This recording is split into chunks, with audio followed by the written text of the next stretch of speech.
Medical हुए हैं, first time के मेडिकल कराए हैं, देखा क्या? मथुरा के एसएसपी कार्यालय पर उस वक्त सैकड़ों लोग चौंक गए जब एक परिवार के लोग अपने मुखिया को चारपाई पर लिटाकर एसएसपी साहब से मिलने पहुंच गए। चारपाई पर लेटे व्यक्ति के हाथ पैरों में चोट लगने से पट्टियां बंधी हुई थी, चलने फिरने में असमर्थ था। न्याय मांगने की इस अजीबोगरीब तरीके के बारे में पता किया तो मालूम चला कि 10 अप्रैल को उधारी के पैसों को लेकर गया श्रीराम के परिवार पर उस वक्त पड़ोसी ने हमला कर दिया जब वो अपने परिवार के साथ बैठकर खाना खा रहा था। आरोप है कि भोला और उनके परिजनों हाथों में लाठी डंडे लेकर घर में घुस गए और मारपीट शुरू कर दी, जिसमें उनके बेटे और बहू व पोती को गंभीर चोट आई। इस हमले के बाद पीड़ितों ने फरा थाना में शिकायत दी, मगर पुलिस ने रिपोर्ट दर्ज नहीं की, इसलिए मजबूरन अस्पताल से पीड़ित को चारपाई पर लेकर एसएसपी कार्यालय पहुंचे हैं, जहां एसएसपी साहब से न्याय की गुहार लगाई है। हैरानी की बात यह है कि पुलिस ने इस मारपीट के मामले में पीड़ित परिवार के खिलाफ ही मामला दर्ज कर लिया। हालांकि एसएसपी कार्यालय पर पीड़ितों को उचित कार्यवाही का आश्वासन दिया गया।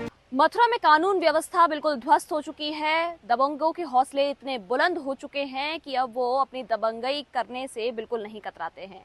खुलकर ऐसे दबंगई की जाती है। कहीं आप देखते होंगे कि गोलियां चल जाती हैं, तो कहीं व्यक्ति का सर फोड़ दिया जाता है, तो कभी कहीं लाठियां बजती हुई नजर आ जाती हैं। ऐसा ही एक मामला मथुरा के फरह के ओल से सुनने को मिला है। नमस्कार, मैं शिवांगी चौधरी, आप देख रहे हैं हिंदुस्तान तहलका। जब ये फरह के एक परिवार के लोग आज वरिष्ठ पुलिस अधीक्षक कार्यालय पर पहुंचे तो उनको देखकर सब दंग रह गए। दंग रहने का कारण था कि चारपाई पर अपने परिवार के एक व्यक्ति को बहने लेकर वरिष्ठ पुलिस अधीक्षक कार्यालय पर पहुंच गई। दंग रहने का कारण भी था कि भाई जिस व्यक्ति को लेकर, जिस पीड़ित को लेकर वो पहुंची थी, उसके पैर में पट्टियां बंधी हुई थी। जो बहनें उसको लेकर पहुंची थी उनके माथे पर, सर पर पट्टियां बंधी हुई थी।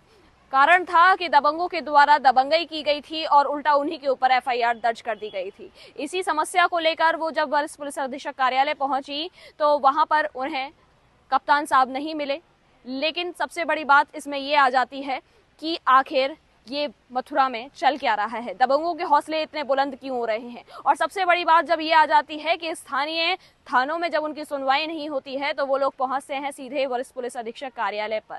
तो इसका सबसे बड़ा एक सवाल जो है वो इसमें ये है कि आखिर क्यों स्थानीय थानों में इन समस्याओं का समाधान नहीं हो पाता है और ओल से चलकर, फरह से चलकर ये पीड़ित परिवार पहुंच जाता है वरिष्ठ पुलिस अधीक्षक कार्यालय पर और बिना अपनी पीड़ा को सुनाए वहां से उसको दोबारा से लौटकर जाना पड़ जाता है। देखिए ये पूरी रिपोर्ट। मेरा नाम रामचंद्र करदम है, समता सैनिक दल जिला मथुरा अध्यक्ष बोल रहा हूँ। ये पीड़ित को आप खटिया पे लेके आए, काफी दूर तक पैदल चलकर आए, क्या परेशानी? ये घटना कस्बा ओल की है, कस्बा ओल की घटना है। और जो खटिया पर लेट रहे हैं, जो पीड़ित हैं, वो ब्रजवासी नाम है इनका, ब्रजवासी पुत्र इनका यासीराम जी हैं।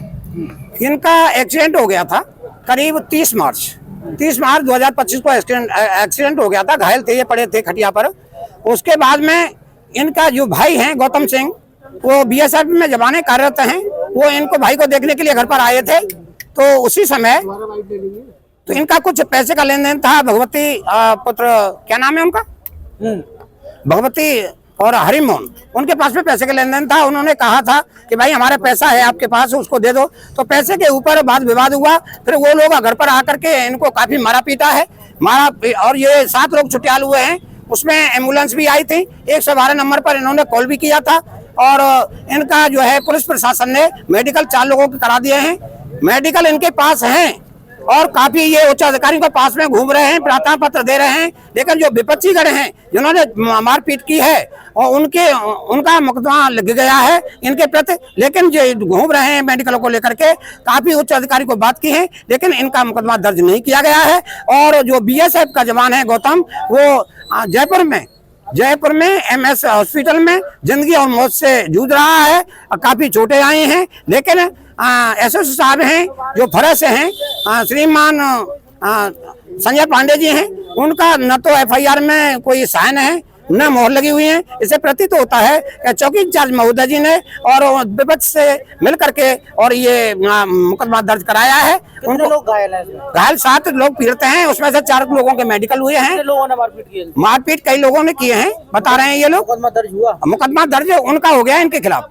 लेकिन ये घूम रहे हैं, उच्च अधिकारियों के पास घूम रहे हैं, लेकिन इन पीड़ितों का मुकदमा दर्ज नहीं किया गया है। तो मैं शासन प्रशासन से गुहार करूंगा, निवेदन करूंगा कि अगर पुलिस ऐसी घिनौनी हरकत करेगी ये सबके प्रति तो जनता को न्याय नहीं मिलेगा।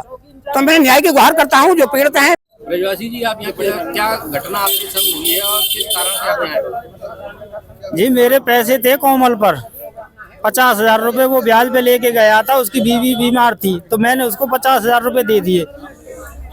2 महीने की कह के लेके गया था, 2.5 महीने हो चुका था। तो 30 मार्च को मेरा एक्सीडेंट हो चुका था, तो मुझे पैसों की जरूरत पड़ी। तो मैंने अपनी बीवी भेजी पैसे लेने के लिए, तो उन्होंने मेरी बीवी पे हमला कर दिया पैसे देने की बजाय। तो मेरे बड़े भाई जो मुझे देखने आए थे तो वो उनसे कहने लगे कि भाई एक तो तेरे पैसे के तुम पे पैसे के पैसे और फिर ऊपर से तुम लेडीजों पे हमला कर रहे हो। तो इतने में उन्होंने सभी परिवार वालों ने मिलके मेरे भाई पे भी हमला कर दिया, मेरे परिवार वालों पे सभी पे हमला किया है। पुलिस के पास गए थे, क्या कहा पुलिस ने? पुलिस के पास जाते हैं सर, हमारी कोई कार्रवाई नहीं हो रही है। पुलिस वाले ये कहते हैं कि साले तूने तो उसकी और खोपड़ी फाड़ दी है उल्टी, मेरी कहते हैं खुद। अब बताओ, मैं कहीं चल फिर नहीं सकता हूँ। मेरे लैटरिन पेशाब भी मेरे परिवार वाले जन कैसे कैसे कराते हैं। मुझे बड़ी शर्मिंदगी महसूस होती है जब वो ले जाते हैं। आप एसएसपी साहब के पास क्यों आए, क्या? जी सर, मुझे न्याय चाहिए, उनके साथ कोई उनके खिलाफ सख्त कार्रवाई चाहिए मुझे।